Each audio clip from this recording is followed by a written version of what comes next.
For an entire generation, people have experienced Star Wars the only way it's been possible, on the TV screen. But if you've only seen it this way, you haven't seen it at all. This is the podcast you're looking for. We've been waiting for you. The force is strong here indeed. Welcome to Coffee with Kenobi. Here are your hosts, Dan Z. and Corey Clubb. Hello, this is Dan Z, and welcome to show number 13 of Coffee with Kenobi, a new Star Wars podcast that analyzes our favorite saga in a whole new way. With me is my good friend and co-host, Corey Clubb. Hello, everybody. A big thank you to Mark Newbold from Jedi News UK for mentioning us on the official Star Wars blog and website. To say we're honored would be an understatement. Mark covered the Kessel Run Marathon, and we got an incredible plug, which we discussed later in the show. We also want to thank everyone for sharing our Facebook page. We added over 300 likes since our last show and are currently 26 away from 900. Thank you very much. We hope to be over 1,000 before our next show, so keep on spreading the word. Be sure to check out our latest Rebels reactions with Coffee with Kenobi's Star Wars Rebels reviewer, Craig Dickinson, as we cover the latest Rebels announcements. In today's show, we are happy to share a cup of coffee with Jeff McGee of the Assembly of Geeks and Marvin Dog Media. Jeff is here to discuss our topic for show number 13, Star Wars toys. Jeff's passion, knowledge, and sense of humor are always welcome, and we get to talk about the past, present, and future of Star Wars toys in today's discussion. We'll also have the next offering of Your Espresso Shot with Bearded Trio with Rob Wainfur. We'll also look at news regarding the Clone Wars Triumphant Return, tons of Rebels news, possible Episode 7 images, and much more. We'll introduce our topic for show number 14, and now, let's see what's brewing in the Star Wars universe this week.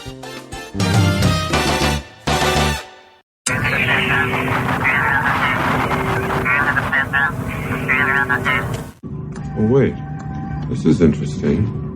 You found something.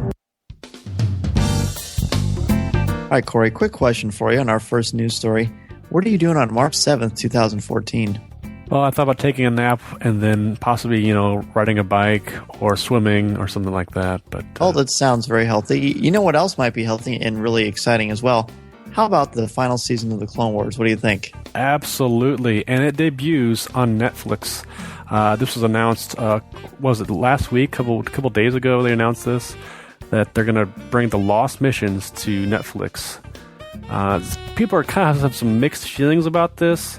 I, in this case, have Netflix, so I'll be able to watch it. So, Corey, not only are we getting all 5 seasons of the Clone Wars, we're getting the movie. We're also going to get several director's cut episodes that have never been seen on TV.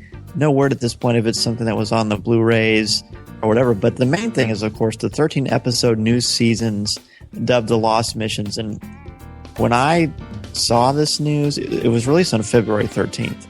So it was almost like Valentine's Day came early for everyone, because I'm actually more excited about this than anything Rebels that we've seen. And I think it might be because we've already got a lot emotionally invested in the Clone Wars. But the thing that really sold it for me was on usatoday.com, hearing Qui-Gon Jinn, Liam Neeson, voicing the character of Qui-Gon Jinn to Yoda. Did you see that clip? Yeah, it was pretty epic. It really was. What I took from that was almost like that he's tapped into a new portion of the Force that maybe the Jedi don't know about. Yeah, and it explains why. Yeah. Absolutely, it explains why Yoda knows what he did at the end of Revenge of the Sith. Yep. And we know the end of season 5, particularly the animation was through the roof, Pixar level caliber. But it's phenomenal and it's very exciting just to know. Again, the fact that Liam Neeson is doing this, of course, that he still wants to be a part of the Star Wars universe. And this must be, I'm assuming that must be the arc that talks about Yoda finding out more about the origins of the Sith. It's really something to be excited about. But there is one dilemma that I already have, of course. Okay. So what do you do? Do you binge watch it? Or do you milk it out? Think about it. If there are 13 episodes and you save it, over just over 3 months, then by the time that's done, you're getting ready for Rebels. You could have new Star Wars coming to you once a week for months, or you could just watch them all in 1 or 2 days and have that. Yeah, that's interesting, because they throw like a whole season out there, and they did this with their House of Cards too, and I haven't gotten to that bit yet, but they put the whole season on there, and it's like you could binge watch it in a weekend. and be okay, because come Monday, there's people are going to be doing that, and spoilers are going to be all over the place. It's sort of tricky. I mean, I certainly can't hide from Twitter, especially what we do with Coffee with Kenobi, but I think it's something that's worth looking at. I'm pretty sure a lot of people are going to binge watch it. Well, the other thing, too, is you can binge watch it and get the grasp of everything, and then be able to go back, episode by episode and really, allocate some time to be able to analyze what goes on, what they wrapped up, and be able to just piece it together like that. So, I mean, you can always watch it again over and over again. But. Sure, and I think this will be a good time to talk about the fact that we want to review these new shows. We haven't decided yet what the ways we're going to do it. Of course, Rebels Reactions is our show. We just released our latest one with Craig Dickinson as our special guest, where we're going to look at Rebels when that premieres in August. But we haven't decided yet how we're going to review these new Clone Wars series, because we haven't reviewed the entire series. That might be something for much later down the road if we ever get Dark Times again. Let's hope we don't. So what are some possible titles or different avenues you would like to see Corey and I explore with Clone Wars The Lost Missions? Go ahead and send us an email or an MP3. Give us your thoughts, and we'll certainly put that into consideration. For our second news story, we talked about this a little bit before Rebels Reaction, show number 3. We're very excited because all this Rebels news is coming out. We've got 2 teasers to talk about, multiple characters to explore, and our good friend Craig Dickinson is there along with us, be able to look at these characters and look at some of the possibility of where the show is going to go and how they're going to interact with each other. And it's cool. It's very cool because we had Craig on with us because he's going to be reviewing Rebels for us on our website, coffeewithkenobi.com, so he's a natural for that. And we do want to send a quick thank you out to Lucasfilm on our last show with James Arnold Taylor, which has been our most successful show we've ever had. So thank you to everyone for sending the word along and downloading and listening to it. We really appreciate it. We mentioned these limited edition posters that only 2,500 were made. And Coffee with Kenobi, we were one of the lucky fans that received them. So thank you again to Lucasfilm for including us in that. We felt very blessed, and it was awesome to see them. Our third story kind of walks the line of what we normally do on coffeewithkenobi.com, but I think it's safe to say this isn't rumor or speculation. The new Lucasfilm website, and we're going to have a link on our show notes, it features a lot of different things, making of all the things that George Lucas has done over the years, ever since THX 1138 and beyond, to, of course, Star Wars and our favorite globe-trotting archaeologists. But if you go under the production link and you scroll down a little bit, there's this room with all these movie makers, designers. Kathleen Kennedy's there, and it appears that it's J.J. Abrams from the back that's looking kind of over to the left. Well, behind the gentleman next to Kathleen Kennedy is a picture of artwork of the Millennium Falcon and some sort of an explosion. And it's sort of hard to tell if it's from one of the older films, but I think it's pretty safe to say, and the general populace seems to think that this might be artwork for Episode 7.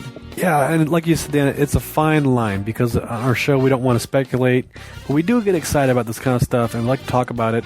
And this is on the official site, so can be claimed as an official photo. So I want to say it is production designs for possibly storyboarding or just, they're talking about some of the plot devices or things like that will go on to Episode 7. Very exciting stuff, if anything. We're looking forward to what comes out of this. Maybe it's just a little wink and nod that things are coming. We hope so. I think so. Yeah, I think so. And why else would Kathleen Kennedy be there? Right. Well, and we've got J.J. Abrams' hair, so we know it's him. It's got to be him. Or it's that guy, one of those scientists from Pacific Rim. Don't get me started, man. I will cancel the apocalypse on you. Our next news story has to do with the Star Wars official blog. We like to thank our good friend Mark Newbold at JediNewsUK.com for featuring us from the Kessel Run 8-hour podcast series we were invited to and had a blast on. And he had some great things to say. We were just honored to be able to be part of that. Yeah, it was phenomenal. It actually says on StarWars.com, and Mark kind of went through a rundown of who came on the show and what they were doing. And of course, we were raising money for Rancho Obi-Wan for Steve Sansweet and his amazing Guinness Book of World Records collection. But towards the end of the blog, it says, our last guests in the wee small hours, for me at least, were Corey and Dan from Coffee with Kenobi, which the more discerning listeners will know is one of the very best podcasts out there. And even reading that now, I have goosebumps because when you go onto StarWars.com, and it mentions you by name, and it says we were one of the best podcasts out there, and that you can get to our website from StarWars.com.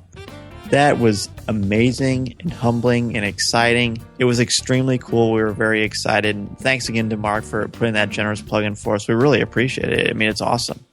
It is humbling, and we like all the podcasts involved. We are just a fan-based podcast. We do what we do for the fans. We put it out there for everybody to contribute to, and we really thank Mark so much for the nice little plug. Absolutely, and just being a part of in that community and being mentioned alongside the Cantina cast and Making Star Wars.net and the Star Wars Kids cast and all those and Andy at Star Wars Rebels, all those amazing people out there. It was very flattering. We were thrilled.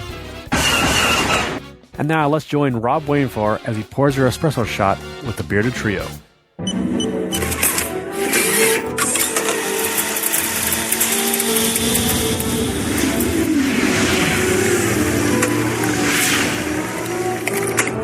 And now, your espresso shot with the Bearded Trio.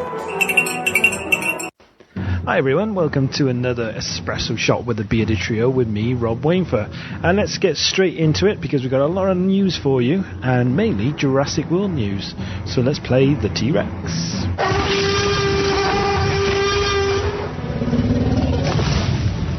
Well, last week it was confirmed that Chris Pratt was officially in Jurassic World. It's been rumoured for quite some time, but now that it's official, he's been talking about his character. He has recently been talking to Total Film magazine, and he's actually said that his character will be a mix of Jeff Goldblum and Sam Neill. His character will have Goldblum's cynicism, but also have Sam Neill's excitement and the wonder of the biology of it all. So it's a combination, as quoted by Chris Pratt. So make of that what you will. Quite an interesting character there. I'd obviously still like to have the original cast members in it, but if this is true, then I'm sure we're in for an interesting character by Chris Pratt. Now, production designer Rick Carter has recently caught up with Nerdist.com to talk Jurassic World, and he gave some interesting tidbits about the movie and what to expect. And he said, and I quote, "Since I was there for the first 2 Jurassic Parks, I was invited in by Steven Spielberg and Frank Marshall to come and try and set up something that would actually refer back to those first movies, yet take us into the present tense. There's a young director, Colin Trevorrow, who has come in, who is fantastic. So we went back and mined some of those things that we've done before, but then how to bring them into a world now." Now, that kind of gives you the impression that the new movie is going to have a brand new park. If they want to refer back to the old parks, but bring it up to date, definitely gives the impression that there's definitely going to be a new park in Jurassic World. Stay tuned on that one. We'll keep you up to date. Well, the news for Jurassic World just keeps coming in, and it's coming in thick and fast. Producer Patrick Crowley has just gone on record praising the location in Hawaii, and also confirmed that they're going to be filming there for about 6 weeks before moving on to New Orleans. Now, the producer said, and I quote, "It has the best jungle in the world." That's Hawaii, not New Orleans. "It has the best jungle in the world," he said. "A little bit of green goes a long way. There's a fabulous jungle there, and it's relatively accessible." Now, if you go on the internet, in particular, if you go on to onlocationvacations.com, they've posted in the last few days some actual photos of the set being built in Hawaii. Now, there's not much to see. There's a lot of greenery, but there's also some wooden scaffolding, quite a big set. I think you can kind of make out that this is going to be the main building in Jurassic World. It's definitely worth heading over there and checking that out. And finally, for Jurassic World news, Colin Trevorrow, the director, has recently tweeted that he's honoured to be working with cinematographer John Schwartzman on the movie. Shooting this April, he also confirmed the movie will be shot with 35mm and 65mm film. So Jurassic World will not be shot in digital, but on standard 35mm. Now, the 65mm, I wouldn't get too excited about it. It doesn't necessarily mean we're going to get an IMAX release of the movie. There have been other movies filmed in 65mm for things like widescreen shots. So don't get your hopes up yet on on whether we're going to get an IMAX release on Jurassic World, but we'll definitely keep you up to date on that one. And that's it for your Jurassic World news. Let's bring you up to date on some other news now. And Industrial Light and Magic is heading to Blighty. Yes, ILM are coming to the UK. They're going to be setting up base in London, housing roughly around about 200 staff. They're going to be working, of course, on Star Wars 7 and some of the other Star Wars films, but they're also going to be working on other films produced in the UK as well, such as The Age of Ultron, which is the follow-up to 2012's Avengers Assemble. ILM President Lin-Wen Brennan went on record as saying the new facility will be a full-service studio with an end-to-end visual effects and computer graphics pipeline. We needed to expand, and London is a key place to find great talent, continued Brennan, who's also been with Lucasfilm since 1999. Now, the official Lucasfilm website has had a major overhaul. It was much needed, and I got to be honest, it looks great. It's easy on the eye. There's roll-in photos, behind-the-scenes photos from Star Wars and Indiana Jones, and if you go to the TV and film section, it's got an entry on every film that they've been involved in, including Howard the Duck. There's also a new area for Star Wars Rebels, and that looks great too. But there's also an area for games as well, and it gives you a bit of a rundown of some of the games that, if not all of the games that LucasArts have been involved in, including Angry Birds and Dark Forces. And there's an entry there for some of the classics like Monkey Island and Grim Fandango. So definitely worth going to check out the new official Lucasfilm website, www.lucasfilm.com. Definitely worth a check out. Well, that wraps up another Espresso Shot with the Bearded Trio. Thank you for listening. Make sure you check us out on Twitter and also on Facebook as well.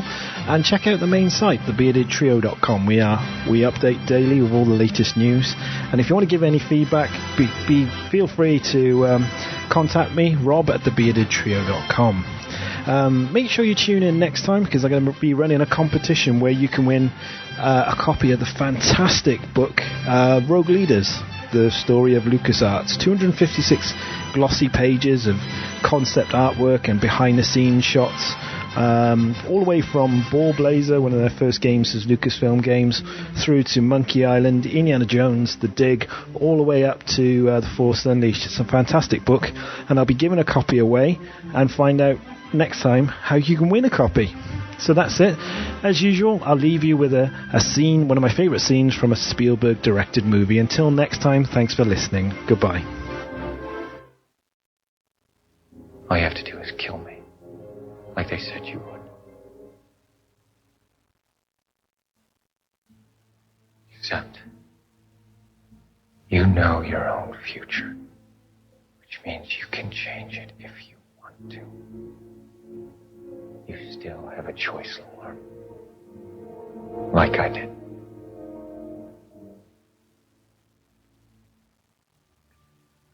Yes, I have a choice.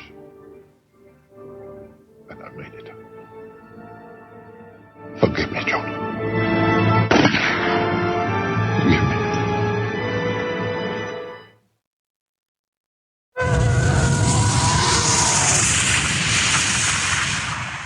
Han Solo, Rebel Soldier, Lando Calrissian, and Bespin Guard, each sold separately. From Star Wars, The Empire Strikes Back collection, new from Kenner. Looking? Found someone you have, I would say, Your lightsabers will make a fine addition to my collection. For our first collector news story, we want to talk about the New York Toy Fair and all the exciting things that came from that, the action figures, the Legos, the collectibles. And to give that attention that it deserves, we're going to save that for our discussion segment with Jeff McGee. So stay tuned. Our next collector's news has to do with the Star Wars Rebels animated series coming out soon. Again, we're plugging Gentle Giant stuff. We love their stuff. It looks excellent. They debut the Mechette figure from Star Wars Rebels Inquisitor figure. It looks really great. It looks just like the animated design that they've debuted kind of on Star Wars that we've seen so far. We haven't seen this figure talk or anything yet, but kind of gives this presence of darkness and just a kind of a sinister figure. What do you think, Dan? Absolutely, well said. It's that sleek design, At least the concept art on Gentle Giant's website says it's not final, but it looks like his dual-bladed lightsaber glows. I love maquettes. It reminds me of when I worked at Disney, and you'd go through some of the animation in the animators studios, and you could see on their desks they always had maquettes and action figures of all different genres and stuff, and it's probably something that they used when they were designing him, and when the animators look at fill in the blanks and they're making their canvas for Star Wars Rebels. And I'm probably going to buy this one too. It comes out fourth quarter of 2014. It looks fantastic, 1/8 scale. Right now the price point is $129, but we both know that you can find them cheaper at different places. So check out the link in our show notes and see what you think. All right, for our next collector news segment, it seems like we can't have a Coffee with Kenobi show without announcing a new Jumbo Kenner action figure. And this one is Luke Skywalker from Bespin. On show number 12, we had Han Solo from Bespin, and now we've got Luke, and it's got the cool... this is one of the first times where they had a lightsaber that wasn't a telescoping lightsaber for the Kenner line. It looks very, very cool. This might be one I'm tempted to pull the trigger on as well. Now, which one were you going to get before? Was it the Hoth Luke? I ordered the Hoth Luke okay. and the Snow Trooper, and I ordered the Han from Hoth as well, and then I've already got the Christmas Yoda, so this one will be the fifth one from my collection. Well, he looks really, bland, so in his flesh-colored suit. Yeah, but that's like the coolest. That's when Luke, what he wears for most of Empire, the best movie, at least to me. His neon hair and his yellow lightsaber. Well, yellow, seriously? Come on. Well, it's purely, I know, I agree, but it's purely nostalgia, as we'll see when we get to our discussion segment. Absolutely. But it's just fun. It's a lot of fun. He was one of the most popular ones of the original line, so it's cool that they're getting to him. They were going through all the Hoth stuff, and now we're going to Bespin, so... It's all about Empire Strikes Back, man. That's right. Hi, this is Jeff McGee from Marvin Dog Media and Assembly of Geeks, and you're listening to Dan Z and Corey Clubb on Coffee with Kenobi. This is the podcast you're looking for.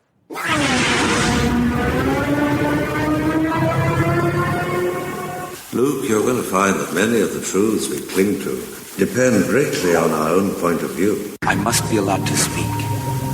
You've taken your first step into a larger world. Our topic for show number 13 is toys. Jeff McGee from Assembly of Geeks and Talking Toys will join us to discuss your favorite Star Wars toys. Why do we collect them? What makes them so special? And of course, to open or not to open, that is the question. Jeff will also talk with us about all of the announcements and discoveries at last weekend's New York Toy Fair. Jeff McGee can be heard every week on the great Assembly of Geeks podcast with friends of the show Scott Murray and Tricia Barr. He also has his own amazing podcast network, Marvin Dog Media, which features the shows Talking Toys with Taylor and Jeff, the pilot episode, and the Loosely Based podcast. He's also the newest addition to our Coffee with Kenobi blogging crew and always has some insights as well as humorous things to say. Jeff is the perfect guest for our show topic, and we are happy to have him join us in a cup of coffee. Welcome, Jeff. Thank you, Dan. I'll get that $5 to you for that glowing intro as soon as I get paid. All right. Well, I think that's at least worth $7.50 personally. I thought I was getting a friend discount. Oh, well. Shows what I know. You are usually 10. Oh, okay. Very good. Well, let's just get right into it. And we knew that you were the perfect person to ask. Besides, have some good conversations with you and your superhero guys on Assembly of Geeks, which will be Admiral 80s.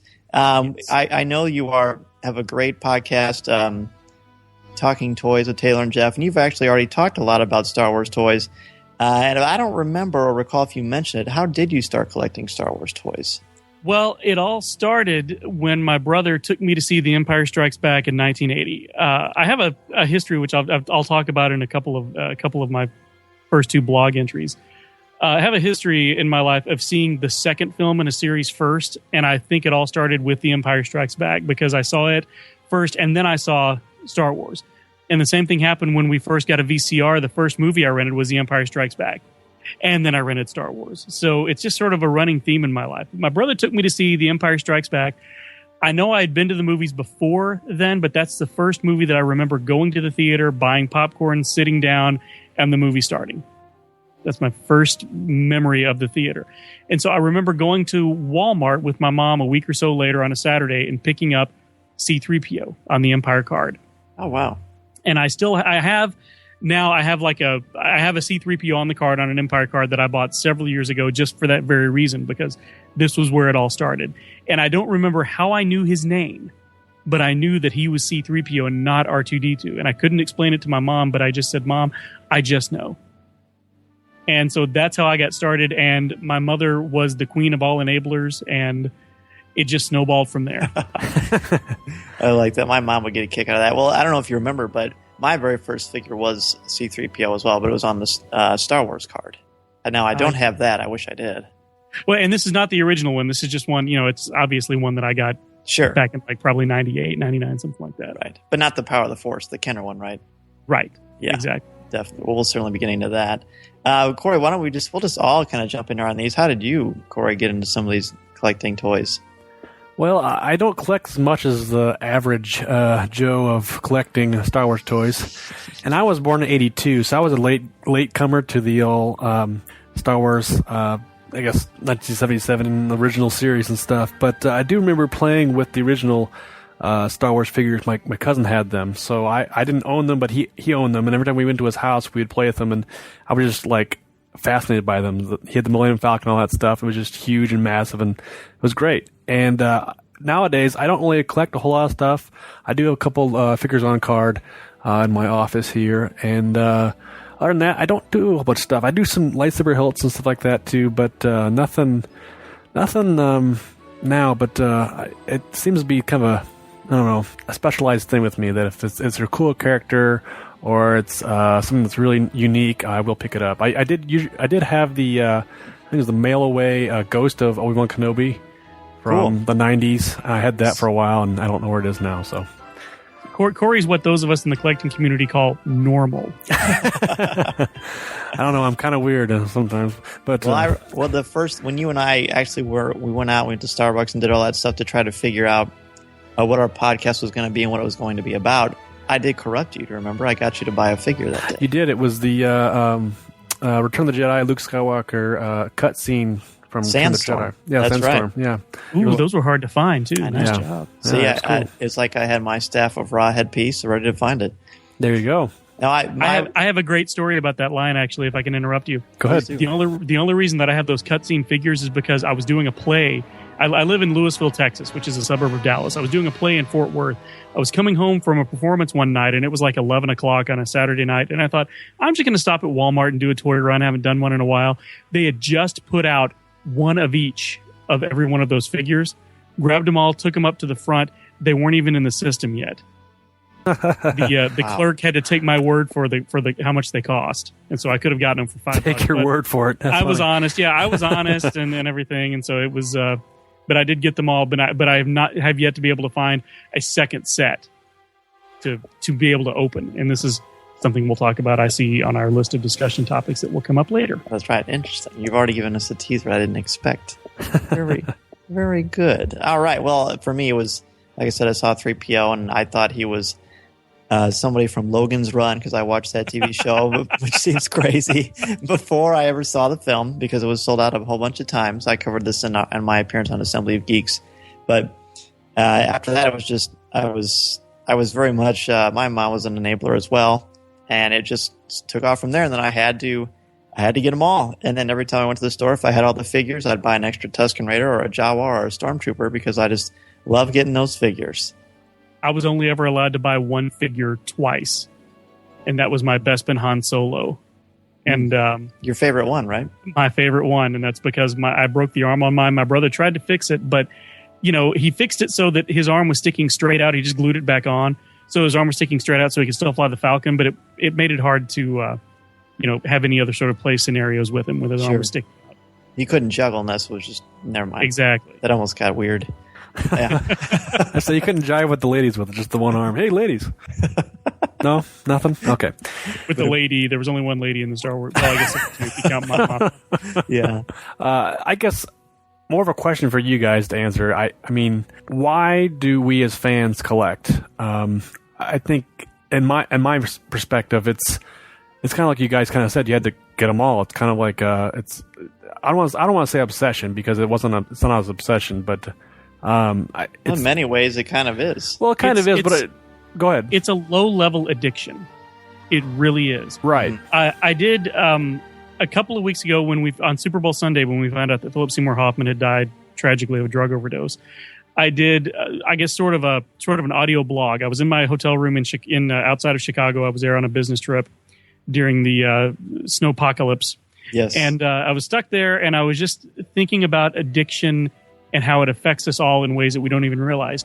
And the mind of a collector, and again, I'm sort of giving away a little bit about my first couple of blogs, but the mind of a collector is very much akin to the mind of an addict, because when we acquire that which we're looking for, we get a little bit of a high. There's that same sort of chemical reaction that an addict might get when they get their hit, when they get their fix. And again, it's on a much smaller level, but depending on the level of obsessiveness of the collector, it can get pretty close to that same sort of mentality. And I truly believe that the reason that there are so many people that are collectors are also, what we call geeks, is because we get hyper focused on things. Mm-hmm. And the thing that makes us great at what we do in life is also the thing that spurs that obsession to collect. That ability to just hyper focus can sometimes be our undoing when we start running out of shelf space and bank account. Yes. Well, that is an excellent psychological way to look at it. When Corey and I pick topics, of course, for Coffee with Kenobi, we think about trying to look at things through a critical lens. And I do think that when it comes to collectors and collecting, there is that pilot light inside of you that's continually blazing. Typically, if it's not for Star Wars, it might be for some sort of other collectible. I don't know about you, Jeff. I'm going to assume it's true. I've been in Corey's office before. I also like buying superhero things. And that kind of ebbs and flows, as does my stuff with Star Wars. But for me, part of the collecting, I love displaying them. I love looking at them. It's almost like you're taking a piece of the movie home with you. But truly, I think the main reason, at least, that I collect is it's incredibly nostalgic for me. It reminds me of my childhood and how much I loved hunting for Star Wars figures and finding them. I remember being at a department store and seeing an adult and his son buying toys, and they were both buying figures. And I had said to my mother, why is that man buying figures? And my mom said, well, he's a collector. And I remember she had kind of a face like, okay.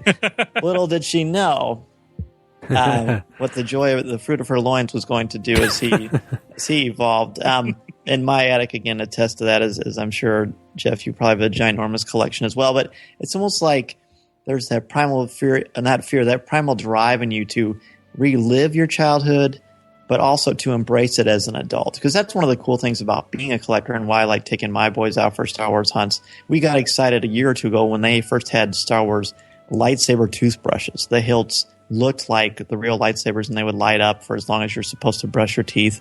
I wasn't as worried about the hygiene part of it. I mean, of course, I still use them, but just that thrill you pass on to your children of collecting too, and just the thrill of the hunt. Very Indiana Jones-ish, really. You're absolutely right. And, for me, I don't have kids, and so it's sort of a way for me to keep myself from growing up too much as well. And it is very much, especially when you're talking about collecting vintage toys, because a lot of my collecting lately has been about filling gaps in collections that I had when I was a kid, or refilling gaps that have occurred because I've sold them off or lost them or things like that. Sort of reacquiring things that I had when I was a kid, and it's just a lot of fun because I have a lot of great memories from those times in my life. It's the best part about it now is that I actually have friends who are into it as well. When I was a kid, all of my friends were into sports, basketball, football, baseball.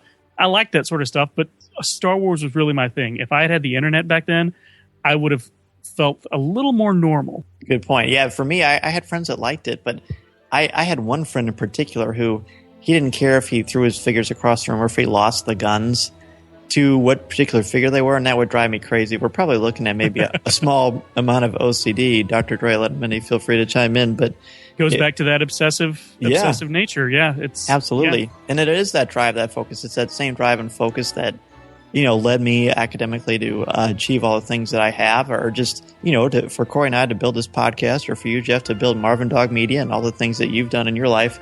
It's an interesting way to funnel it. And my mom always said something very cool, and I've always agreed with this. It sounds like we're on some sort of an like Addicts Anonymous show, but really, it's really quite healthy because it's not like you are as long as you're not putting yourself into bankruptcy. Exactly. I know that you budget. I heard you say on Assembly of Geeks, or maybe it was on Talking Toys. I can't remember. You said you budget for the jumbo figs. I do as well. And my mom and my wife were joking about all the time about, hey, as long as you're not doing drugs or doing something crazy, you're taking care of your family. It's okay to have a little bit of fun. You're absolutely right, and you do. I do budget for those Gentle Giant figures. That's the main thrust of my collecting right now. But going back to what you were saying, there are very few people who we would consider to be geeks or collectors even that are not intelligent and don't thrive in other areas of their life, because it is that obsessive drive that you can funnel into other avenues, and you find that you're successful in most things that you try because you're just sort of tenacious and obsessive, if you want to go that far. Right. Well, I don't want to say it's an obsession, because as we said, it's not like you're putting your welfare and your financial well-being ahead of it. If you do, then we're talking about a whole other show. Right. You were talking about a hoarder at that point. That's right. Yeah. That's right. Well, I had a quick follow-up. You guys mentioned you go to stores and stuff like that, and you had a little caveat there about finding those cutscene figures. When you're in the store and people are giving you those sideways glances and stuff, you're kind of like, oh, geez, do you ever have a thought in your mind like, why am I doing this? And or do you feel ashamed of doing it? Or I like that. Or do you feel like you said, Jeff, you said you're online. It's a little bit more of mysterious. You kind of get on there and bid what you want to bid and spend what you want to spend. Nobody can see what you're actually quote unquote doing. I mean, you know what I mean? Do you guys ever have those moments? I don't, because I'm usually by myself. And here's a funny story. Sure. I was looking on the Lego aisle at a Target one time, and this woman, soccer mom, was there, and she's asking me questions about these Lego sets. And she said, well, let me ask you this. You're here looking for your kids. Do your kids leave the Legos all over the place like mine do? And I looked at her and I said, actually, I don't have any kids. I'm buying this for me. And she was speechless. It was not awkward, but she was just like, she had no idea what to say to that. Right. And that's the only time that I've ever felt a little sheepish when saying something. I was like, because she was fairly attractive, and I'm a single guy, and I was thinking, working your mojo. Yeah, I was like, why couldn't I have said something about my kid? Why couldn't I have said, sure, I'd have to rent a kid later on if this was going to go anywhere. But and my mind actually went there in the span of that 5-second exchange. But yeah, that's the only time that I've ever really, really had any sense of shame about it. Because again, most people assume you're looking for a kid. Right. I used to experience that a lot, particularly when Revenge of the Sith came out, and there was that huge fervor. All the figures, and Toys R Us and Target and Walmart all had exclusive figures that came out when all those figures from Hasbro were released. So I, of course, woke up like at 4:30 in the morning and beeline to every single store to try to get the exclusives, and I did. But I remember every time it was sort of my routine in college. I would wake up early, get some breakfast, go to Walmart when they were unpacking all the toys, and try to get the exclusives or try to get the ones that were hard to find. And every time I would check out, whoever was ringing up at the register would always have to comment on my purchase. And that used to drive me a little crazy, because I thought, well, it's really none of your business. But I thought that was a little silly, and they would always have to make a joke. Oh, you're a collector. Oh, do you have kids? That kind of a thing. And I would sort of joke back with them, or just kind of say it matter-of-factly. And then later I just stopped caring. And I think that's a product of age as much as anything else, because the older you get, the less you're concerned with what happens. And if people even did make a sideways glance anymore, honestly, I don't even think I would notice. I've just never experienced that. And you'd think that I would have, especially when I was still living in Paris, Texas, metropolis that it is, because everybody, and you'd think every once in a while I would at least get a sideways glance or is this yours? Although I do remember one time when I was checking out, I was buying toys and Alphabet cereal. And it was a girl that I'd gone to high school with, and she knew I didn't have kids. And yeah, that was a little awkward. Well, that actually ties in really well to how has your collection evolved and grown as you have grown? Like, what is your focus? How has your focus changed from you were a kid till now? I think the key there is that I have a focus now. Up until about probably 6 or 7 years ago, I was still buying the things that I didn't really want, but because I was buying that particular line, I had this sort of completist mentality. I have to get everything. And I've since come to the realization that, I really don't. The Star Wars Black Series, for instance, the Wave 1 of the Black Series, 5-6 years ago, I would have bought all 4 of those figures because, well, I'm buying 3 of the 4. I might as well just get the 4th one to finish out the run. Mm-hmm. But I didn't like the Darth Maul at all. No, I didn't mean to turn into a rapper there. But I passed on it. And I was actually, this is sad, I was actually kind of proud of myself for passing on that. I got the Luke, the R2, and the Sand Trooper, and I did not get the Darth Maul. And so that, along with realizing that I don't have to get everything in a particular line, and realizing I've only got so much space to display these, I've really sort of focused in on just a few lines. I still collect Star Wars, but I'm not collecting everything. I'm just collecting the things that really appeal to me. I'm still collecting the old mask sets from the 1985, 86. Yeah. I've got a pretty good collection of those still going, including the ones that I saved from when I was a kid. Again, my mom, Queen of the Enablers. My Star Wars collection, all of my vintage Star Wars vehicles, I still have the boxes for. Wow. She made me store all the pieces in the box, and then we put the box in the storeroom. Oh, because she said those are going to be worth something someday. She just didn't know that they were going to be worth more to me than they would be worth to anybody else. Right. Yeah. Because my mother's not. My mother and my father are both not with me anymore, and so my most of my fondest memories about my mom are about the times when we were going on toy hunts. Even when I was in college, she would go with me. That's great. Know what? The exact same thing with me. In fact, I remember even going to Walmart late at night, looking at Revenge of the Sith stuff just for fun after we go see the movie or something. And I was in my 30s, early 30s. And I think that's right. Yeah. Again, English teacher, not a math teacher. And she would just say, hey, I'll get you a figure, Dan. And I thought, oh, that's great. And a lot of my fond memories are, my dad is not with us either. And he was not the ideal father figure by any stretch of the imagination. But when it came to Star Wars, there was a lot of good things that happened there. So I think that some of that collecting and those fond memories are just things that are just nice to kind of revisit on occasion. Exactly. My mom, she went to see The Phantom Menace at the midnight showing with me when it opened. Waited in line with me and everything. And I'll never forget, on the way home, it was quiet. We're driving home. I'm driving, and she's riding in the car with me. And she just all of a sudden, she just goes, that wasn't very good, was it? She was just almost afraid to say it. And then to say, no, Mom, it wasn't as good as we were hoping it was going to be. But that's okay. I had a good time with you. And that was the main thing, is I had a good time with her. So going back to what I was talking about, I've got the mask set Star Wars and the Superpowers collection from 1985, the Kenner Superpowers collection. I'm a big Kenner fan, if you haven't noticed. Yes. I'm trying to fill that collection out, but that's really the main thrust of everything that I'm collecting right now. Although Taylor, my co-host on Talking Toys with Taylor and Jeff, has taken it upon himself to fill out my entire real Ghostbusters collection from when I was a kid. So from the last 2 birthdays and Christmases, that's all I've gotten from him, are real Ghostbusters ghosts. Sweet. Not that I'm complaining. They're great. Yeah. They are fun. Yeah. I had a quick follow-up. Now, as we talked about, standing in the store and getting sideways glances and kind of that culture of geekness that is with us. But now it's 2014. Geek culture is kind of moved mountains, I would think, because it's so accepted now, if you want to call it that. And now that all the stuff's coming out, the toys are huge, and it's a big thing to do, and it's a big thing to collect. You think it's more accepted nowadays than it was, say, 20 years ago? Absolutely. Oh, tremendously, yeah. Going back to what I was saying about not really having any friends that were into that sort of thing when I was a kid, we just had here in Dallas, we had Sci-Fi Expo, or Sci-Fi Convention rather, weekend before last.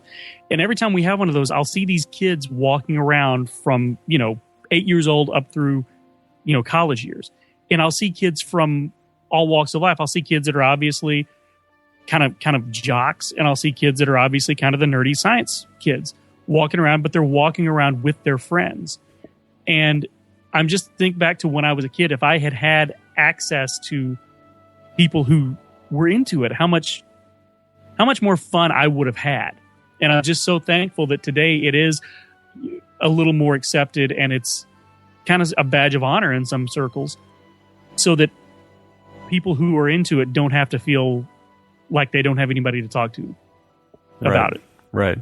So I think it's absolutely far more accepted and again, sort of embraced.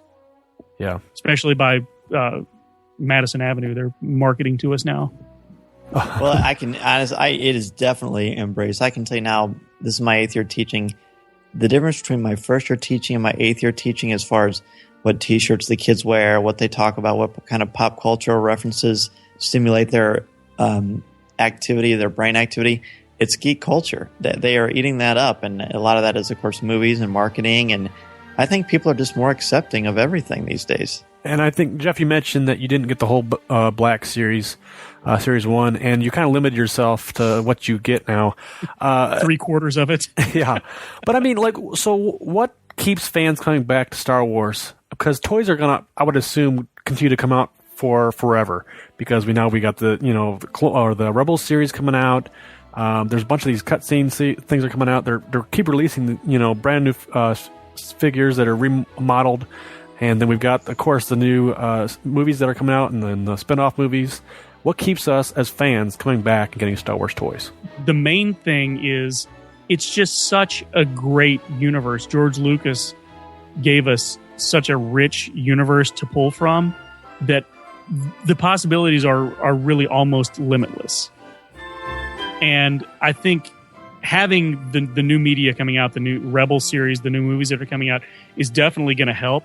And I think that if we didn't have those, if we hadn't had the prequels, or if the prequels were the end of it, we might be getting close to another dark times era like we had from 85 through 95 or 92. But I think Disney is definitely not going to let it die. And so I think that, coupled with the fact that everybody, Dan and I have memories of it from when we were kids. Dan's now passing it along to his kids. They're going to have their own set of memories, but memories associated with Star Wars. So it's just going to keep getting passed down from generation to generation, just like baseball. And it's remarkable, too, the way that he designed it. When I was in school, it was the original trilogy.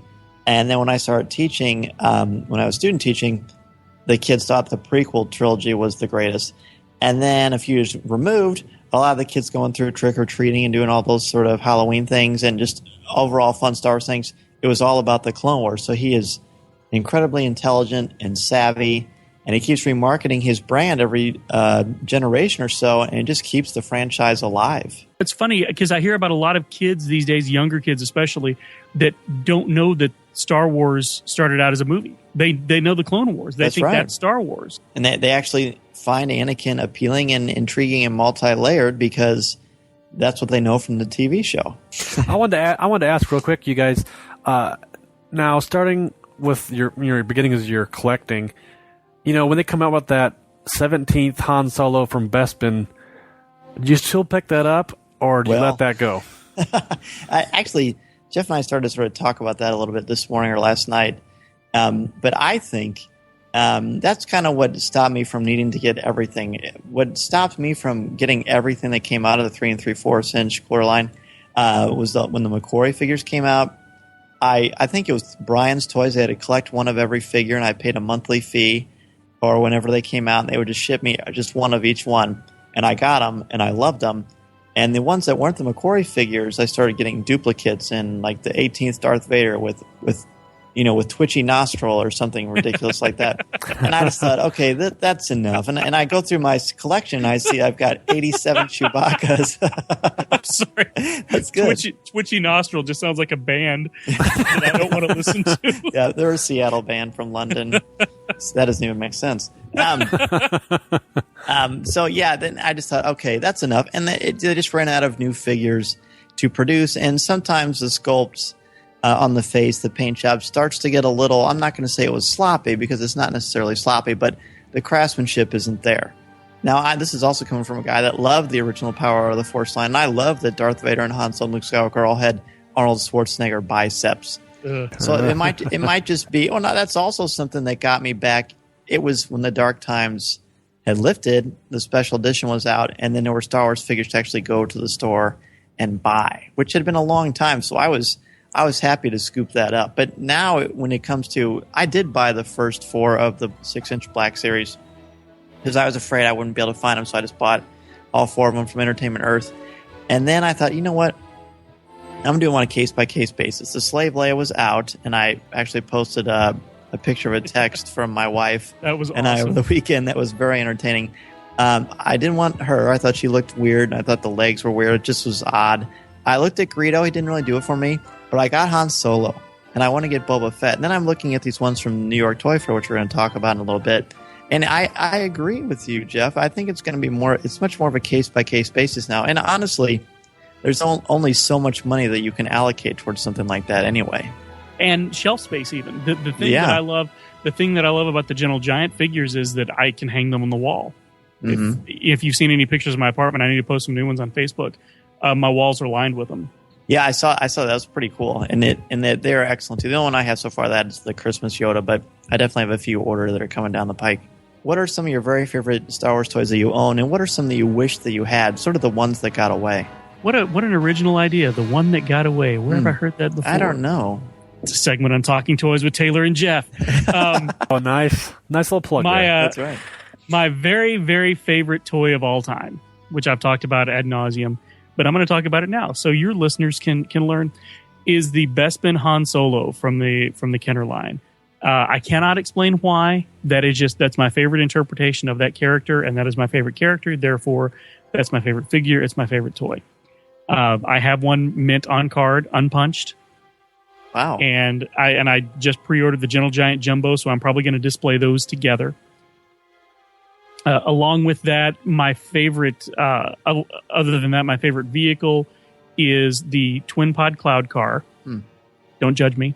No, I like that. It's fun. And the one that I don't have, let me think, because I actually have almost all of the original Star Wars toys, but the one that I don't have, that I'm still dying to get my hot little hands on, is the radio-controlled Sandcrawler. Oh, yeah. I remember seeing that in the catalog, the Sears catalog. Apparently, my brother had one. I don't know where it went, because when I got old enough to play with it, it was long gone. Oh. Yeah. Don't know what happened there. But they re-released it back in, I think, the early to mid-2000s without the radio-controlled function. But, I'm fine with that. So I may settle for one of those, because it's the same mold. But that's the one that got away from me. I'll keep my eyes open for that. It only costs about $300, $400, $500. Yeah, I'll keep my eyes open, but my wallet closed. And this is I came up with this question. It's hard because the one that is probably always going to be my favorite is the Millennium Falcon. I know there was a more current version that is twice as big or 3 times as big. I know Ed Dahlstuff from the IndieCast has a couple of Falcons. I had my original one, and I don't know what happened to that when we moved. But I have one from 1998 that's still in the box. I haven't even opened it yet. And what I'm going to do is when I get my office squared away here at the Coffee with Kenobi studios in the basement, I'm going to open it, and it's going to be fun. Put stickers on it and display it out there. That's going to be awesome. I think my favorite Kenner figure, it might be the Snow Trooper or the original Cape Darth Vader with the telescope lightsaber. Oh, either that or maybe the Bespin Luke, which Gentle Giant has just released too. Those are all awesome. As far as the one that I wish I had, I never have had an AT-AT. I always want to get the AT-AT, and every time they re-release, I think, okay, now I'm going to buy it. And I just haven't pulled the trigger. Okay, here's a question. You called it the AT-AT, which is what I call it. Mm-hmm. Why do we call it the AT-AT, but we call the Chicken Walker an ATST? Because it doesn't have a nice an acronym feel to it. It doesn't sound like scuba or something like that. I have a friend who insists on calling it an AT-AT for that very reason. But I have another friend who insists on calling the ATST an ATSIT. Well, there you go. There you go, yeah. I've never had an AT-AT. That's sad. Do you have one? Oh, yeah. Which one do you have? I have the one that was in the Empire box, and I'm pretty sure I still have the box. My brother had it. So that was kind of one of those things where the really expensive ones, I got the Falcon, and he later got the AT-AT, so I just kind of played with his. But now, the condition of that, it's just in really bad shape. It needs a lot of work. It needs a lot of there's nothing cooler than the AT-AT pilot, of course. But was that the one where he had to? The only way to get him was with the AT-AT, or did Kenner release one? I think they released one. No, yeah, Kenner never released figures with their ships. That was more of a recent the thing. Original, yeah, after like 78 or 79. Because I always used to think that was the only thing that made G.I. Joe better than Star Wars, was that you got a figure with every vehicle. Clutch. I loved Clutch. Yes, exactly.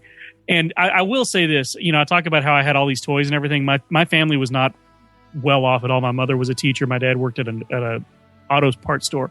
But that auto parts store every year at Christmas would bring in toys to sell on their shelves, but it was mostly just so that their employees could buy those toys at cost. So cool. Every year I had a haul, and I asked my mom one year, I was like, Mom, we're not well off. How did I get that? Make such a haul every year at Christmas? She said, oh, you didn't know? No. I said, yeah, we got all those toys at cost. We got them for like less than half price. That's fantastic. Yeah, I know. I wish I had that kind of hookup now. Seriously. Yeah.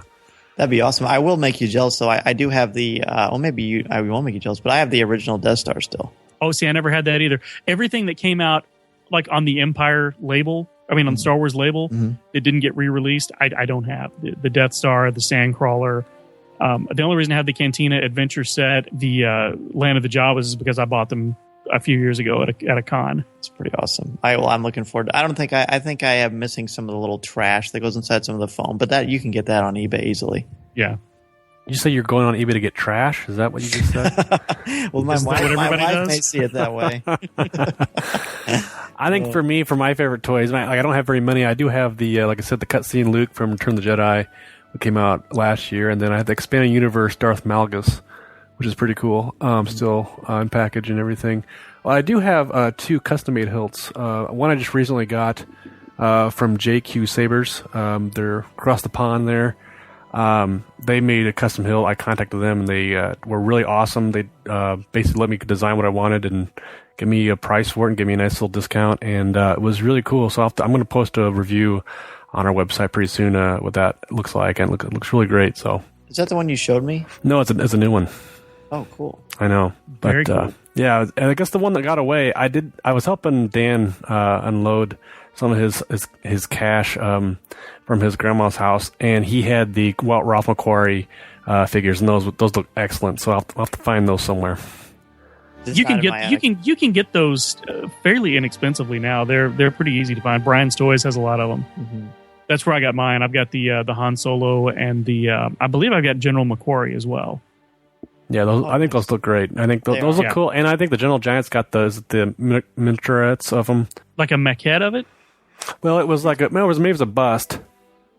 Yeah, there are. That's what I'm thinking of. They are the mini busts. The mini busts, yeah. Those have just gotten so expensive that I just I really would like to have the Grand Admiral Thrawn mini bust, but knowing that it's like 5 inches tall and it's $80, I'm just kind of This is again where my I had to put the brakes on, and I'm not used to doing that. Well, those go pretty fast too, don't they? They kind of debut those, and those just like are eaten up, and you have to find them on eBay. Yeah, there's a huge market for them. I've never found the appeal of them, but then maybe some people would not find the appeal in some of the things that I collect too, which is why collecting Star Wars is so cool, because there's so much. Yes. Now, you guys talked a little bit about displaying your figures. Is there a special way you display them? Hang them on your wall? Do you have a split display case? Do you dust them off? Do you spit shine them? What's going on with that? How do you guys do that? I just moved into a new apartment. It's a small apartment, but it has some built-in shelves. Oh, nice. Oh, sweet. It is very cool. And so I don't have a lot of my collection displayed, but I do have 3 shelves worth, and I've got like 1.5 shelves devoted entirely to Star Wars. 1 shelf is everything else, and the other half shelf is my Fall Guy truck with Colt Seavers, Lee Majors action figure, and my Hardcastle and McCormick Coyote car with a McCormick action figure that I bought at a con back in the summer. Didn't even know they made either one of those, but when I saw them, I was like, I don't care how much those are, I'm getting both. I'm just upset that they didn't make a Brian Keith Castle action figure or Hardcastle action figure. I love that. I'm with you too on the other Kenner stuff. I actually, a little plug for your show. I loved your episode on the Superpowers figures. Oh, that was our second show. Yeah, I love that one. That's great. Well, it's a great line. It is. It really is, and it's not. People are starting to remember it now. It's starting to get a little more love, probably due to that podcast alone. I think that's what I've been hearing. Yeah. and maybe the Gentle Giant jumbo figures, because honestly, I whenever I would go through my collection, because I've had before I moved again when we got married, I had my collection in 3 different places. So, and it wasn't because it was like I was exchanging money at the bank, but I just lived in different places. And I thought, when I move my last move, I'm just going to bring everything together. And I would just look through my Kenner figures and just kind of, oh, that's funny, nostalgia. They don't look anything like the current figures now. Isn't that cute? But then when these jumbo figures came out, it sort of changed my perspective back. And now my Power of the Force stuff seems sort of and I'm obsessed with the Kenner stuff again. It's great. I maintain that it's the card art, the backing cards, because that's the one problem I had with the Power of the Force 2 line is that the cards are just boring. Nothing. You got all orange or all green, and it's the same card over and over again. Taylor loves the Phantom Menace cards. He likes that you've got that big Darth Maul photo, and then you've got a sticker with the figures, the character the figure represents on it. But they are cool. But I love the backing cards for the original Star Wars toys because you got this huge picture. Each card was unique because you got a huge picture of the character. It's the back of the card that was the best because you had them all lined up and it was like your own little checklist. It was actually brilliant. It was, and it was just sort of hammered home. Oh, there's also this one. Oh, do I want to get this one too? Oh, I think I need this one. Yeah, I don't know how many afternoons I spent in the car while my mom was getting her hair jackhammered after I'd gone to the store, just looking at the back of my car going, next week I'm going to get this one, and the week after that I'm going to get this one, and then the week after that I'm going to get this one, planning my purchases months in advance. Oh, yeah. That's the kind of dork I was. Hey, man. I'm saying was, still am. Dork on, playa. I hear you.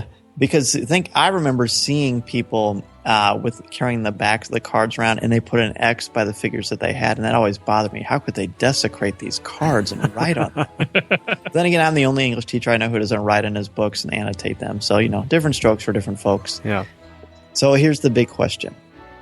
Do you open your toys or keep them sealed? And before you answer, on Geeks Helping Geeks, which is one of our big collector things that Corey and I are a part of, we have a lot of debate on this. I seem to be in the minority still of not opening my stuff, although I am starting to turn the other way. I met a woman a few months back, and she didn't know anything about collecting, so I was explaining to her about collecting and everything, and she says, well, so are you one of those guys that just keeps everything in the package? I said, no, I'm what's called an opener, and I felt so dorky saying that. But by and large, I am an opener. I think Toy Story 2. Yes. Sort of sums this up. Toys are meant to be played with. And now that being said, I do display the Gentle Giant Jumbo figures on the card hanging up, but I love the way they designed those clamshells so that they can be opened and closed back up. So if I do want to take them out, pose them, take pictures or whatever, God, that sounds creepy, and put them back in the clamshell packaging, I can do that. The Black Series figures I have not opened yet. I've just got them hanging up by thumbtacks on the wall because the boxes look cool.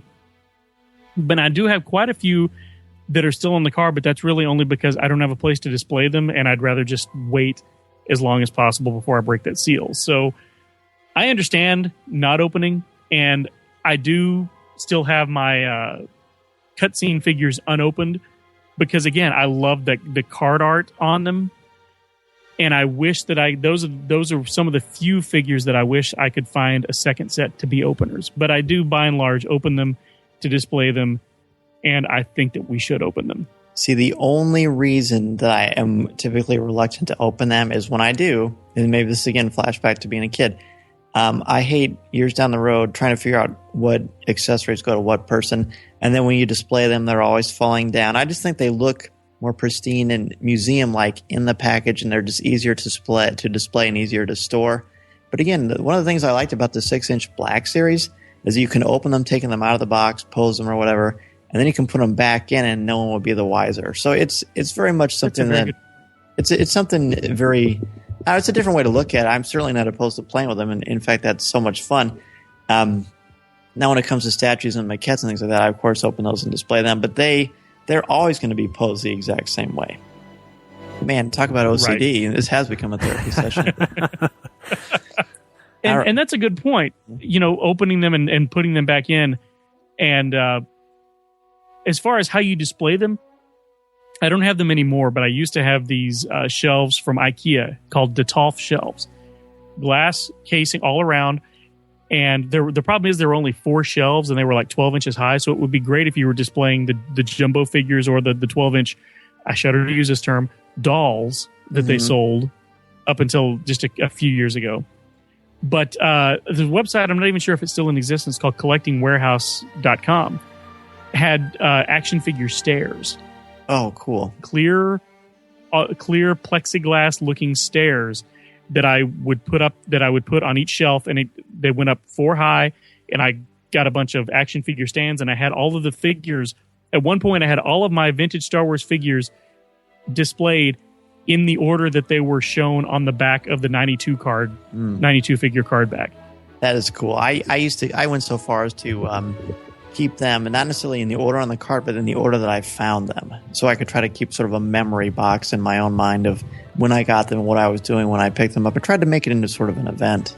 My next project was going to be, if I still have the shelves and still have the room for them, my next project was going to be to rearrange them in the order in which they appeared in the films. Oh, my.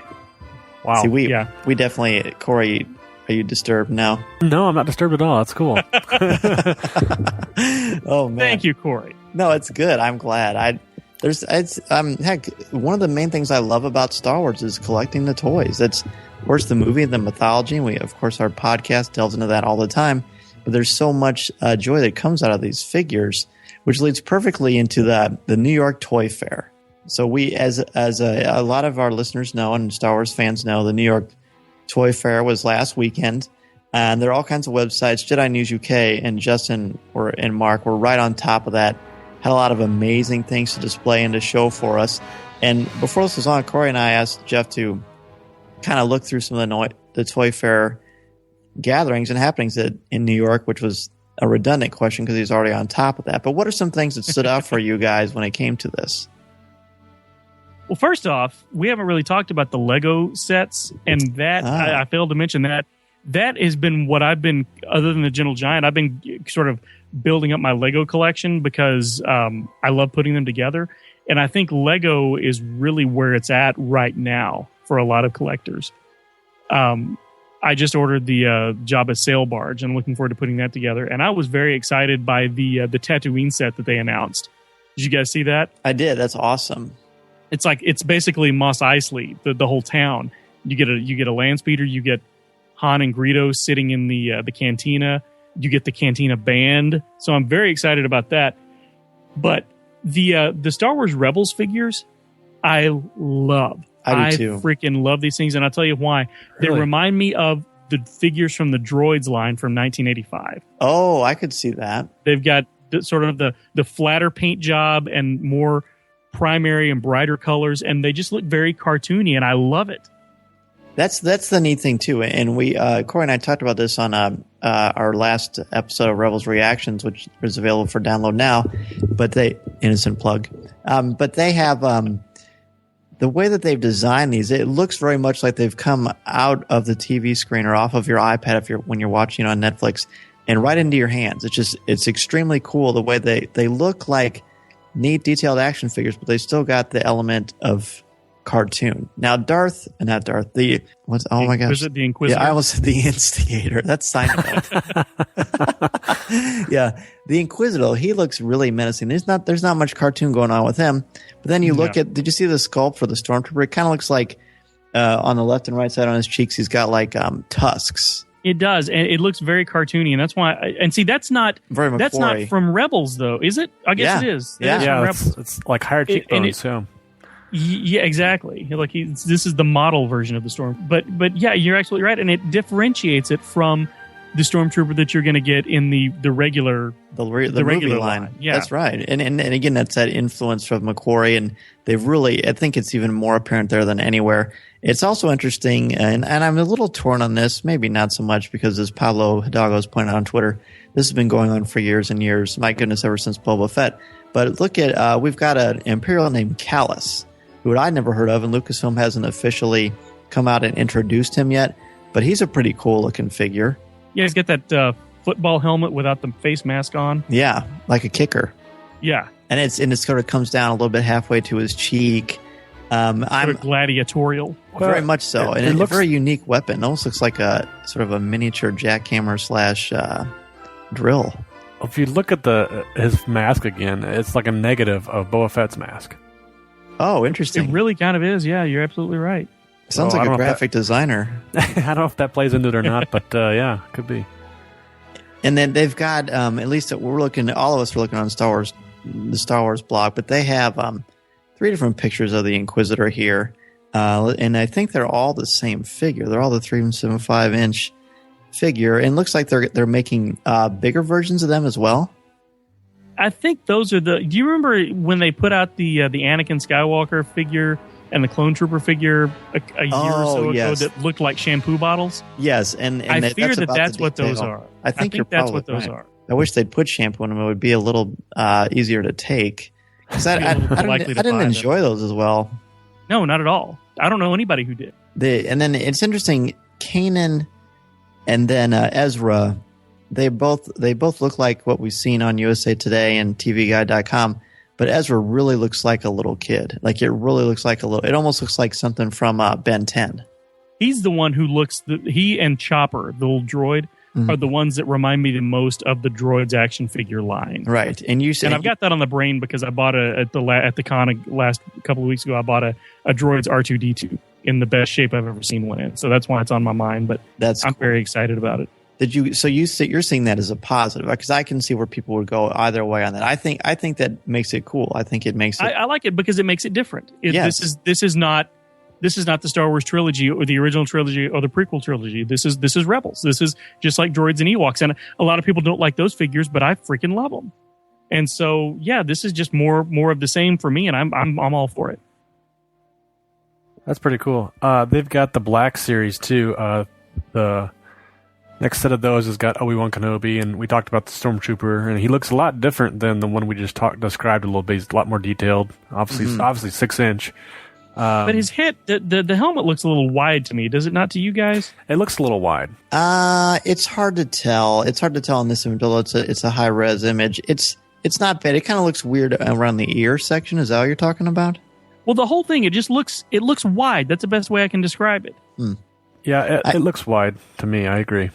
Well, these things I've found, and Greedo was the one that really showed it to me. And my apologies, people who are big Black Series Greedo fans, but it seems like with these Black Series, they're either grand slams or they're a bunt sacrifice, because they just, for instance, I'm looking at the Dagobah Luke. That's got to be one of the all-time coolest figures ever, but his face looks really strange. No, he looks like he just stared into the Ark of the Covenant. He does.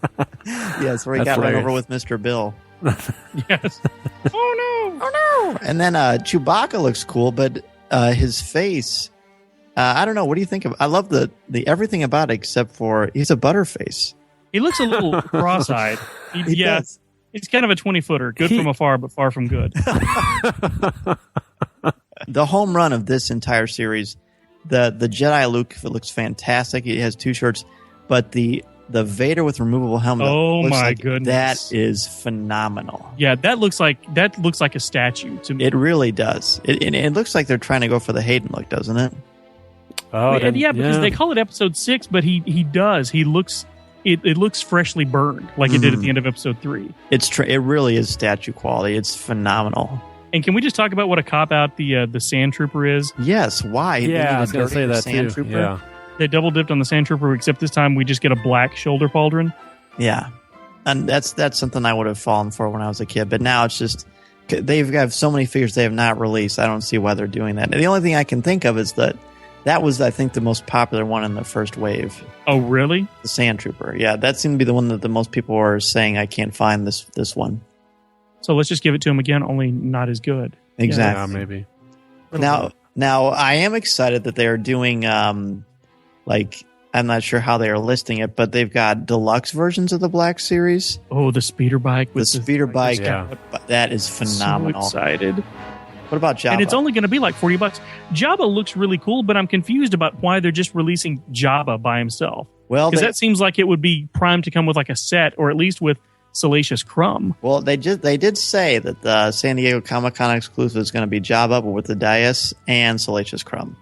Well, okay, so I'm going to have to give somebody like $800 to send it back to me. Probably. Well, and so then people are concerned that why are you just releasing Jabba like this when everyone's going to want it the entire way? But they also never re-released the Han Solo and Carbonite like they did last year. Yet. Yeah, I'm hoping maybe that'll be like they'll have a giant Slave One. Oh, that would be cool. That would be cool. Did you see and I saw this on InsideTheMagic.net, but they are releasing the biggest X-Wing ship that they've ever released before, and I'm assuming it's for the 3 3/4 line, but it's huge. I saw that, but I didn't see anything with it to show any kind of scale. Yeah, I didn't know what was so special about it. I just think it was like when they re-released the Falcon, it was just a lot bigger. Although it's not like you need extra figures to fit in the X-Wing.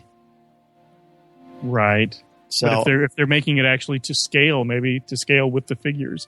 Exactly. That would be cool. That would be very cool. Now, we move on to the 3 3/4 line, and Jeff and I were joking about this earlier. Tell us how you feel about Dagobah. Why does Dagobah Luke have birthing hips? He looks like he could pop a baby right out. That's funny. He's doing his upside down push-ups with one arm too. So yeah, looks funky. And that's fine. But if you look at the next picture, it seriously, it looks like he's he's missing legs, and they've just given him like prosthetic legs that go all the way up to the thighs. Right. Why? It looks like they just forgot to mold the rest of his crotch. I think it looks like they photoshopped it too. I don't know. It looks a little photoshopped to me. The head and the shoulder there. I wonder if this is just a prototype. So I don't know. And I hope so. I hope so too. A lot of these usually end up like that. We also get the release of Torrin Farr, which not only did I not know that was her name, but I didn't know she was released. That she was related to the guy from MASH, Jamie Farr. Oh, that's cool. Well, maybe that's where he got all the dresses. I thought it was just a really bad Princess Leia sculpt until I saw the name. There probably is some similarity there, actually. Who is Torrin Farr? Torrin Farr is in Hoth. She's the one that talks about the ion cannon. Oh. At the very beginning. Yeah. Right. Got it. So, guys, help me out. I'm going to pull up my geek card out, and I don't know who this guy is. Duwalin. Is that? I don't either, but he's awesome. He is sweet. I clicked on it. I was like, who is this guy? Episode 6? Yeah, it's the guys after they crash land after rescuing Palpatine that put out the fire. Wait, he's a fireman? What? He's got double blasters, dude. Yeah, I know. Are you making that up, or is that? No, I swear. He rescues the Emperor? No. After they crash land on Coruscant, he is a bunch of those guys run out. No, this is episode 6. This episode. Oh, I think that's a mistake. Because that story would have made more sense. Yeah. But why would he have blasters, though? Yeah. Maybe he looks cool. Is he one of the pilots in the assault at the end? According to Wikipedia, he is a hunter by trade. Oh, he's in Jabba. He's from Jabba's palace. Jabba's palace. Oh, and you know what? That sounds a little bit familiar, though. Maybe it's like special edition or the cutscene. He escaped with Yarna Del Gargan, though, so that's why he wears the mask. Yeah, if we wishes that she wore the mask. We've gone from a 20-footer to a 2-bagger. The glass shield down. Thank God I can't see. Man, Star Wars jokes all over the place there. Oh, now the Wedge figure's awesome. We've had some Wedge figures before, but this looks the most like Dennis Lawson to me. Yeah, but this photo, again, it's so high def, it almost looks like a prototype. Because it looks kind of rough to me, but he does look good. Well, look at the Hoth Luke too. Look at the face. I know that Hoth Luke is great. That's cool. The best one I've ever seen. Yeah, I'm surprised that these are going to be the 3-inch ones with this much detail. Well, I know they needed to pick up their game because I think the Black Series has done so well for them. I don't think they want to lose the market too because not everybody wants to spend $20 on a figure. Well, and I thought the first round of the Black figures by and large looked really good, even if the packaging left something to be desired. I'm surprised we weren't interested more in Darth Maul. I usually am not a big fan of the Maul figure because I think it looks like just a weird mutation of Ray Park, but I thought it was quite good. I didn't like the fact that instead of coming with the cloak to put on him, the cloak had a separate head. Yeah. And I liked it without the cloak, but I mean, I love Darth Maul, but that cloak is what did it for me. I was just like, no thanks. That's fair. And then we move into the Inquisitor's lightsaber, which is awesome. Oh, I would like to mention that reuse that we're going to get in the 3 3/4-inch line. Yeah, looks outstanding. He does. Because he looks. It's like the perfect combination of the original Kenner toy from 1983 and the sculpt from today. Now, the only other one I wanted to talk about real quick was Yoda. And I'm pretty much over Yoda figures, even though Yoda's one of my favorite characters. But this looks like the Frank Oz puppet. Yeah. Exactly. Yeah, it looks Again, great. Might be a prototype, but it looks fantastic. It does. It looks very, very good. I wonder, I would love to get a 6-inch Black Series version of him. Oh yeah, that's gotta come. That's gotta be coming soon. Now, here's the thing: are either of you interested in actually purchasing any of these? The 3 and 3/4 line. Oh yeah, I'm in on the Snow Trooper because I'm like you. I love the Snow Trooper. Yeah, he's awesome. And the Doalan, Reese, and the Hoth Luke, and that droid. You do like Doalan. I do. I think that's a cool looking figure. It's a cool figure, but if you can't remember him in the movie, no, but he looks can't. Cool. Now I want to research him and see who he is. I didn't remember half of the Cantina aliens when I bought them, but that's true. When I was a kid. Neither did George Lucas, but Hasbro that's true. And this droid R5G19 looks really cool, but it looks just like R5D4. Yeah, and he's from where is he from in this? According to this, he is from.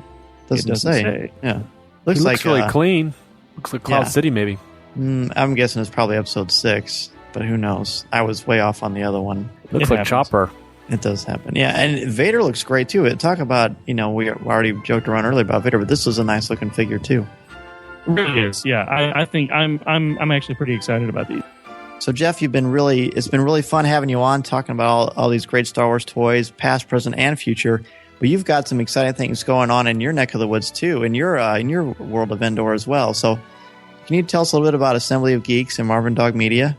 Sure. For those who don't know, Assembly of Geeks is a podcast that was started by my friend Scott Murray, and it features Scott, myself, and Trisha Barr, a.k.a. Fangirl. And the premise of that show is we are he wanted it to be kind of like the Super Friends, the geek version of Super Friends. And so the premise of each show is we're meeting at the Joss Whedon Hall to discuss the important matters of geekdom for the week, and it's a weekly show. Scott's alter ego is Merchman because he's the guy who is out buying the T-shirts and all the merchandise. I'm Admiral 80s because my specialty is nostalgia. And Trisha is, of course, Fangirl because that's her online handle, as it were. And it's just a fun show. Scott scripts each show somewhat. We've got a little bit of a back and forth between Admiral 80s and Gannon, the computer system who sort of runs the show. And that started from the first episode. He had the script in there, and there was one little blurb in there about Gannon making a joke at Admiral 80's expense, and I was going to suggest that he make him sort of my nemesis, and by the second script, that's where he was going with it. So it's a lot of fun. That's interesting. I wondered how that came about because it's always one of the fun parts. Yeah, and it was something I said I was going to suggest that he become my nemesis, and he said, "Oh, I was already going that way." So, and it's all I'm the first one to poke fun at myself anyway, and so it's great. There was one episode where my DeLorean time machine got stuck in a tree, and I was too busy trying to hit on the girl who was trying to help me to actually get any help, and unsuccessfully. So it's a lot of fun, and we always have great guests like Dan. Well, thank you, Professor Geek. Yes, and Marvin Dog Media is a podcast network that I started back in 2012. Started in the summer of 2012, and it was really just I sit around and talk to my friends about things that interest me, and this was a way for me to do that, to actually schedule time to do that, and at the end of the conversation have something to show for it. And it started because Taylor, my friend Taylor and I, Taylor Limberry, TaylorLimberry.com, who does all the artwork for Marvin Dog Media, was on another podcast called We're Not Fanboys. And they had me on just as a special guest. And Taylor and I were both big toy fans. So we did what we called Throwdown in the Toy Aisle. That's what I termed it. We did a toy trivia contest to see who was the true toy guru. Taylor won the first round. I won the second round. And after that, I said, hey, why don't we just do our own toy show? And so that gave birth to Marvin Dog Media. Marvin is my dog, and I wanted him to be the mascot because rather than just have one show, I'm not somebody who can do anything halfway.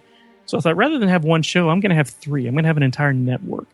So we have Talking Toys with Taylor and Jeff, which obviously we talk about toys. The pilot episode, my friend Josh and Corey and I watch and review the first episode of a different television series each time and talk about how that represents the series that came to pass, how it sets up what we got in the future. How does it work as a standalone episode? Is it entertaining in its own right? And it's really just a platform for us to talk about television in general because we're all big fans of all media, but television specifically. And the Loosely Based podcast is actually kind of on a hiatus right now because my former co-host has just gotten too busy with her work to read the books, because the premise of that show is she would read a book that had been turned into a film and then watch the film. I would just watch the movie, and we would come at it from two different angles. She being the bookworm who had read the book and watched the movie, and I'm just, the guy off the street who watched the movie, and, well, to me it works as a movie. To her, how does it work as an adaptation? So I'm going to try a rotation of different co-hosts to kind of take some of the burden off of the reader, because I don't read. And I'm actually working on a fourth show. It's in the very, very early planning stages, and it's going to be a Star Wars-centric show. And so I'm going to have a different co-host each time, so you can both plan to be hearing from me on that in the future. Sweet. Cool. So that's exciting. Is this an exclusive? Yeah, I guess. Yeah, I was just going to say that same thing. We have an exclusive. I'm breaking the news here. Yes, you heard it here first. Fourth show in the works. Taylor is working on the artwork right now. Cool. Oh, that's cool. And my plan is for it to be sort of, I don't know if you guys listen to any of Kevin Smith's podcasts, but he has one called Fat Man on Batman. And it's just an interview show. He sits down with a different person each time that has been involved in the Batman mythos at some point and talks to them about their experiences and their feelings on Batman. And this is just going to be me sitting down with my friends and talking about a different Star Wars topic each time. Kind of like what you guys do here, but just a little more freeform and a little bit more, probably a little more ridiculous, a little less intelligent than what you guys have on this show. We try, that's all. And so my plan is to make it a little. Most of my shows, the pilot episode comes out twice monthly. Like your show, Talking Toys, is a once a month show because it just takes so much to do the research and everything. But I would like for this one to be a little more regular, maybe twice a month, maybe even weekly, if I can get it together to do it.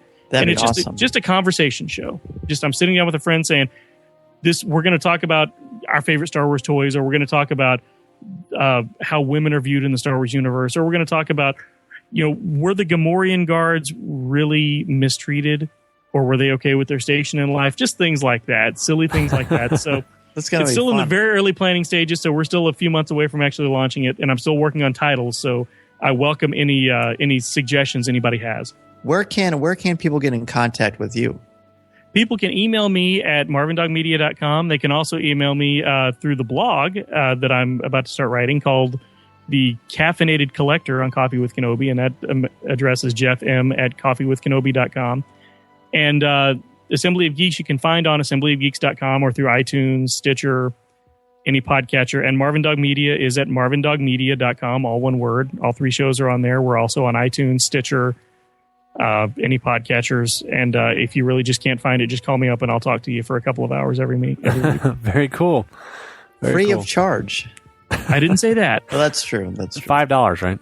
That's right. That's the going rate. Friend discount. On each of our show, we ask each of our guests 5 just basic Star Wars questions, kind of see where you fit into the Star Wars fandom.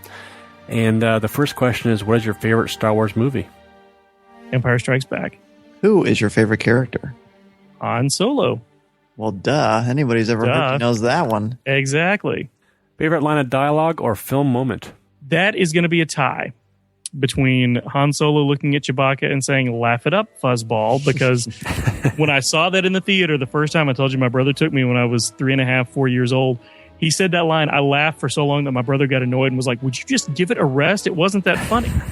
That's a great story. Yeah, and my other favorite is actually from the prequels, and it's actually from the worst of the prequels, Attack of the Clones.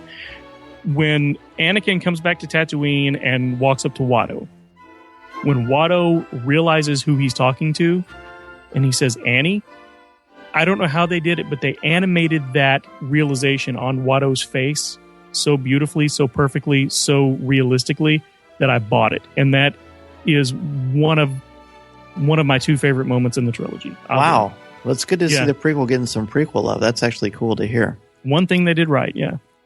If you collect, this is another example, and we ran into the same thing with your co-host from Assembly of Geeks, Scott Murray. I asked him this one. If you collect, what is your favorite collectible that you own? My favorite collectible that I own is, again, it's going to be another tie. It's my Bespin Han Solo mint on card, unpunched. Or it's going to be this. I just got this a couple of weeks ago.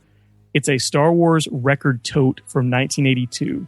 Ooh. So you could carry remember you get the little like mini records with the storybooks. Yeah, remember those. And when I opened it up when I got home, there were 4 storybooks inside. There was Star Wars, Empire Jedi, and Planet of the Hoojibs, which I had when I was a kid. My brother's going to transfer them over to MP3 for me. He's making me wait until the summer because he says I'll get a better sound quality if I wait until it's warmer. He thinks I care. But it's actually a 3-way tie. So that one, and I have a prototype of the 2-1B Star Wars Micro Collection figure that was never released. Ooh. That was sent to me by Micro Rob Amante when we did a special episode of him on Talking Toys with Taylor and Jeff, because I've always wanted a Star Wars prototype in my collection, but I didn't think I'd ever be able to afford one. And now, because I sat down to talk with my friend about toys, I had one gifted to me by a fellow collector. That's cool. That is and awesome. I that's the thing that I love the most about the collecting community now is we're all in it together. Absolutely. What particular messages or themes about the Star Wars saga resonate or speak to you? I think to me it's changed as I've gotten older. The thing that has resonated the most to me is how easy it is to give in to the dark side of the Force and how much more powerful it is.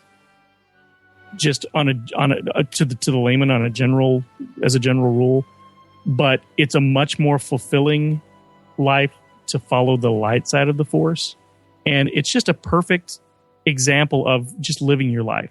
It's so much harder to do the right thing in any given situation. In so many cases, it's so easy to choose the wrong path, but when you choose the right path, everybody's the better for it. Very well said. Very Beautifully well said. And that's one of the reasons why Star Wars is so powerful, because it's got this great metaphor for life and choosing the right path. So I'm really glad that you ended it on that. We are so happy that you came on. You certainly did not disappoint. And we're very happy, again, you're part of our Coffee with Kenobi family, and you're going to be blogging for us. And 25th of every month. That's right. People have that to look forward to, and that's going to be awesome. We will we'll definitely be interacting with all of our listeners through the website. And Jeff McGee, thank you so much for being on and being such a great addition to Star Wars fandom, as well as a great collector and a good friend. Thanks for having me. Thanks, Jeff.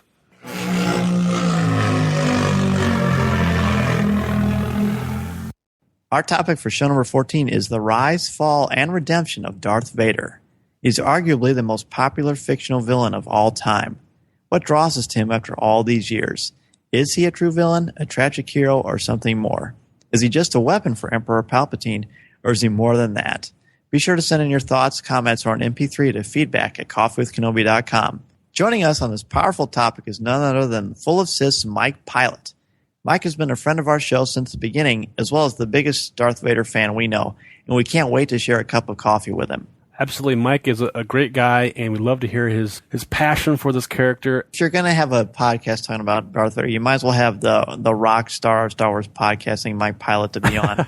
You know, he knows his stuff. Yep. He's an experienced podcast with a lot of great shows out there. And he's got some great insights. He's actually, when we were talking about having him on the show, and we're talking about possible topics, this was one that he came up with, and we thought it was great. And we know we've already had a show on a little bit ago with Anakin Skywalker, but that focused more on him as a Jedi and his fall. For show number 14, we're going to focus more on Darth Vader and what makes him tick. And if you have any specific questions for Mike Pilot, or you want to know what any of us have to say about Darth Vader, be sure to send in that MP3 or an email. We'll be happy to share it on the next show. I like the sound of that.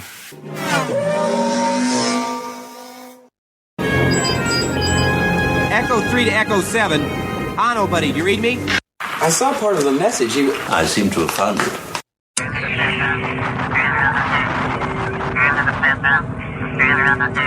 For our first email, Melinda chimes in, our featured blogger chimes in to share her thoughts on collecting, and she says, in all frankness, I like to collect certain items for the pure enjoyment of it.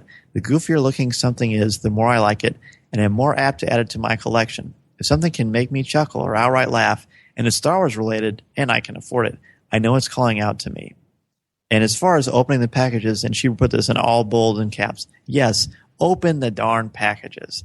As one collectible store owner said to me, look, no one is going to get rich on their collectibles. Open them. They're meant to be played with. I couldn't agree more. Have I opened every single one of my action figures? Well, no.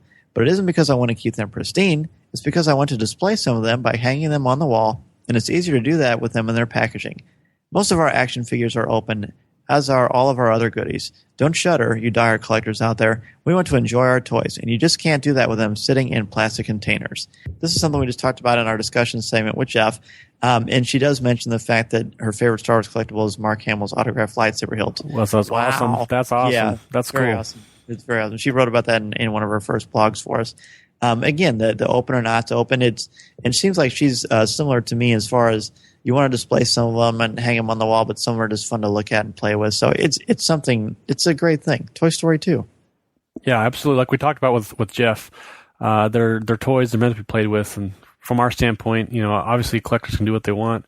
But let's get a discussion started. I'm curious. I'm really curious to know. Let's get a discussion started on Facebook. Do you open your stuff? Do you not open your stuff? Get on there. Throw a comment on there. What do you do? How do you display your stuff? I want to know because I think it's fascinating. I think it's really cool what people do with their stuff because I've seen some really cool displays, and I want to see what other people do. So let's get it started. Our next email comes from our good friend Craig Dickinson, which we featured on our latest Rebels Reactions show. He says, Obi-Wan Kenobi never had it easy.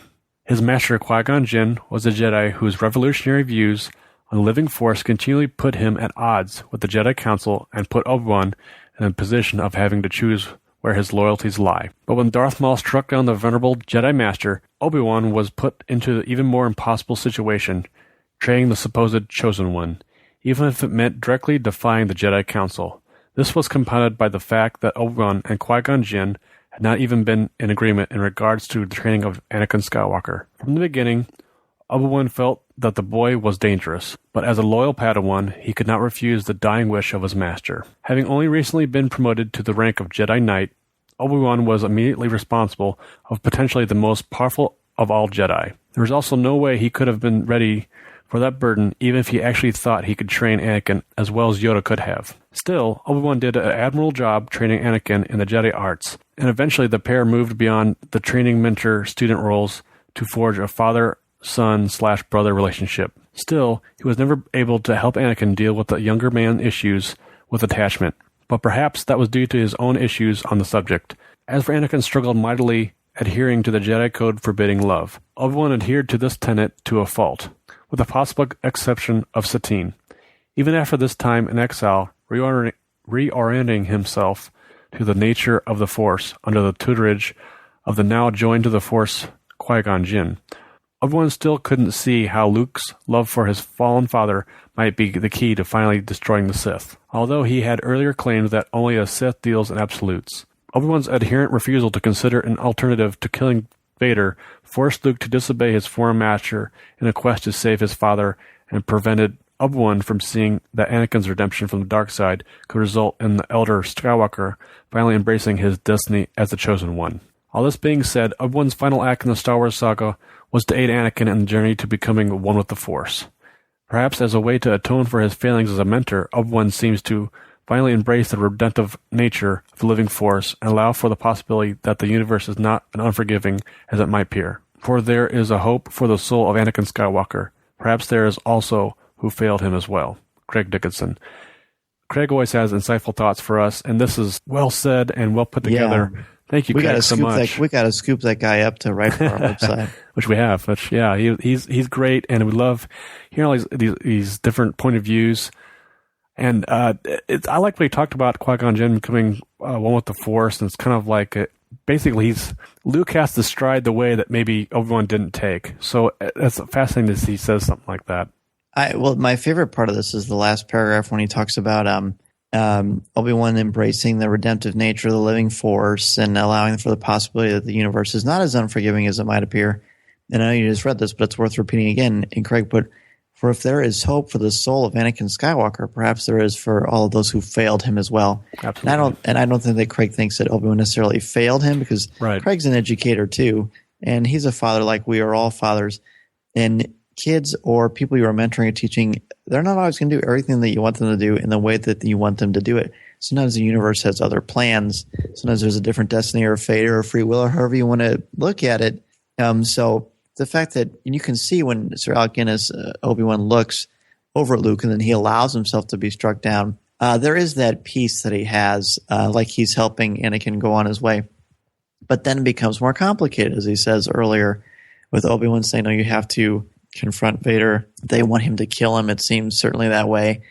So it gets a little muddy. So even Obi-Wan, for all of his wisdom, is human. He has flaws. He has foibles, which is one of the reasons why we're so drawn to him. Our next email comes from Chris Baca, and he writes, Show 12 was great. Loved your interview with Jat. Thanks for reading my last email. I really wish Disney would release the original versions of the original trilogy just for historical purposes. The artists who work on these films deserve to have their work shown. I recently saw The Wizard of Oz in 3D on the 75th anniversary. It was really cool to see it on the big screen and to appreciate the work you could never really see on TV all those years. Yes, you could see the flaws in the makeup, the stage-looking sets, some of the wire work on the flying monkeys, and the trapdoor the witch vanishes into. When you put it in context to when the film came out, it was amazing what they could pull off. So in 2052, on Star Wars 75th, what are they going to say? This is what the film looked like, but put an asterisk after it to qualify some effects were redone in the 90s? I hope Disney does a diamond release of Star Wars and includes the original version on the discs, even if it is a branching version. It's interesting that this whole Star Wars debate impacted the Star Trek remastering project, and the producer of that effort wanted to make sure that they avoided what he called the Star Wars PR disaster. Dave Rossi did a great interview on Trek FM podcast, Standard Orbit, and there's a link to that which we'll put in our show notes. And then he also adds, as to collecting, I still have all of my Star Wars figures from when I was a kid in the 70s. I used to have all the figures as well. Today I collect some of the Sideshow figures and the Gentle Giant animated figures. And again, that's from Chris. This is something we've been talking about, and I believe Chris wrote in before on this. And yeah, they definitely need to re-release it. And Disney does that all the time when they put their films in the vault, and I believe it's every 5 to 7 years they re-release them again. But yeah, it's a good point. 2052, which seems crazy. The Star Wars will be 75 years old. Who knows what you and I will be doing if we'll still be podcasting. And at the rate we're going, you never know because there's so much excitement going on.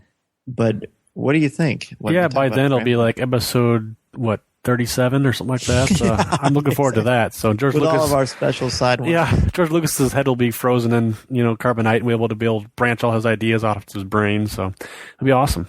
But yeah, I really hope they, release original version so that we can, like you said, just be able to enjoy it as it originally was and how it was originally perceived. Like he says, he compares it to Wizard of Oz. I remember watching Wizard of Oz as a kid on TV, and you see all the flaws, but then that's what made it great too, because it was all the flaws and the character that was put into those movies that gave us that nostalgia and that love for each thing. So you got it. And when you're a kid, you don't notice the flaws. You just think, wow. Yeah.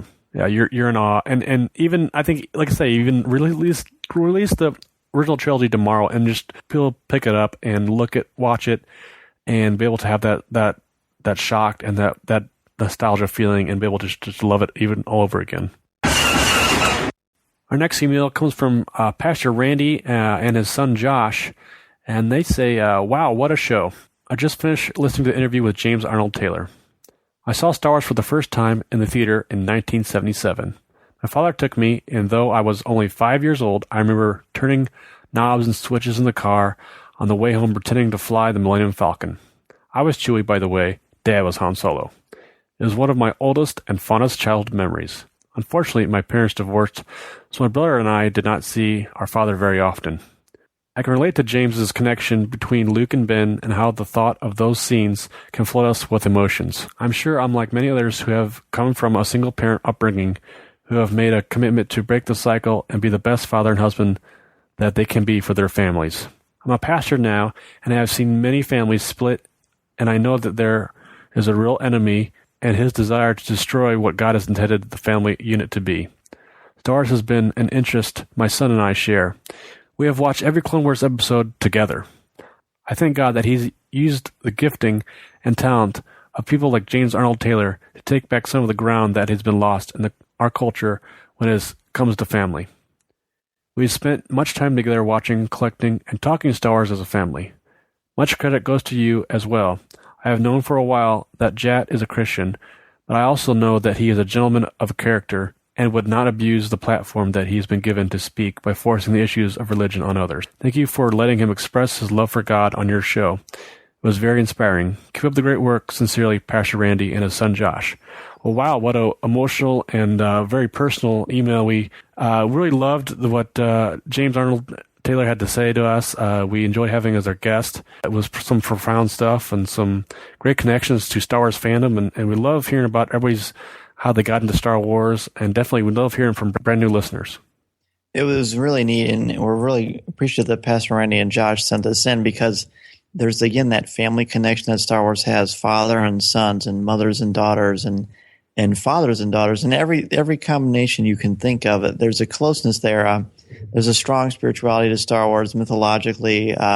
It can be Christian. It can be a lot of things that people choose to look at when they're examining Star Wars because there's a connectivity to human emotion and pathos, which is one of the reasons why we love Star Wars so much. So we really appreciate, as Corey said, Pastor Randy sharing his thoughts with us. And Star Wars brings families and fans together. Our next email comes from Martin Fisher, and he says, "Hey guys, I just discovered your podcast, and I think I'm going to enjoy listening to it more in the future while I'm writing stories for Titan Comics here in the UK. Keep up the good work, and thanks, Martin Fisher." Wow, Martin, we are humbled to be contacted by you and all your stuff that you do over in the UK. We seem to be kind of a hit in the UK.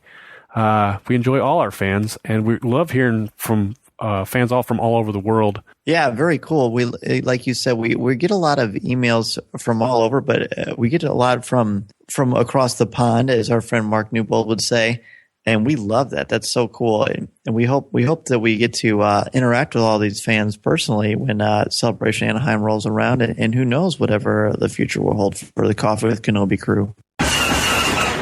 Our last email comes from Kyan, our old friend who was with us on show number 5 for the Expanded Universe and Canon. It was actually back in last August, if you can believe that. And he writes, "Hey, Dan Z and Corey Club. It's been a while since I sent in an email, and I'm happy to be sharing a couple of thoughts with you again. I am a few episodes behind still, having just listened to the episode on the roles and rights of fandom. Anyways, I just wanted to share a couple of thoughts that I had a little while ago. My views on Disney and Star Wars has become a lot more welcoming recently. When news first came out of a Disney-Lucasfilm merger, I was very opposed to the idea and didn't like it at all. Now the initial shock is gone, and I am warming up to the idea.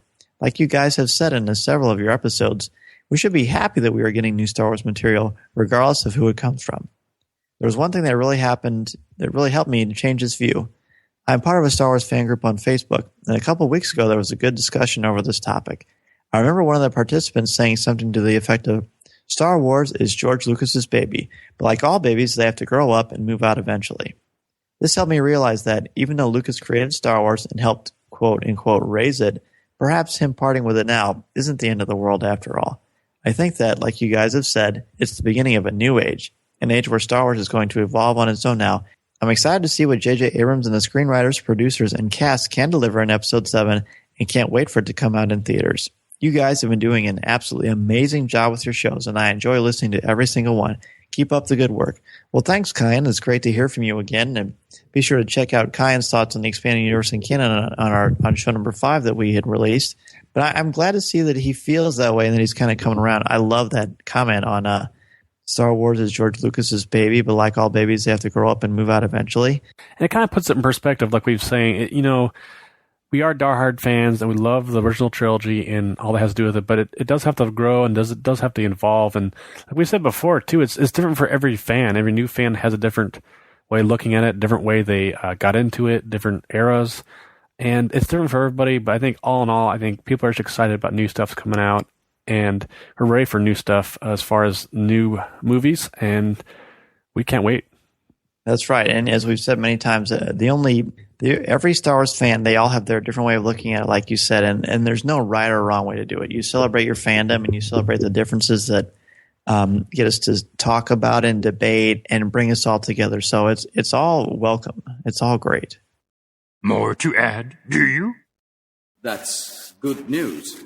As you know from our last show with James Arnold Taylor, we are giving away an autographed copy of his book, Jat 365. And the way to win that is to go onto iTunes and write a review for our show. And this is for anyone who's ever written a review for our show, even if you started when we first started last April. That's all great. And our outpouring has been so successful that we're going to extend the competition for 2 more weeks so you have more opportunities. If you've been sitting there thinking, I really need to write a review of Coffee with Kenobi, and you just don't find the time, you get really busy, and you're so busy checking our blogs on our website and listening to our shows and reading Star Wars Expanded Universe, and of course, taking care of your families and things like that. But now's your chance. We're going to extend the contest for 2 more weeks. You can do that. And Corey's going to add something to the pot, aren't you, Corey? Absolutely. I would like to add the hardcover edition of Razor's Edge, Empire and Rebellion by Martha Wells. We reviewed that, and we really enjoyed that book. So the winner will also receive that as well. So that's 2 great prizes for just one quick little review on iTunes. We love all the support we get from anybody. And if you got a chance, go out there and enter to win. Chewie, get us out of here!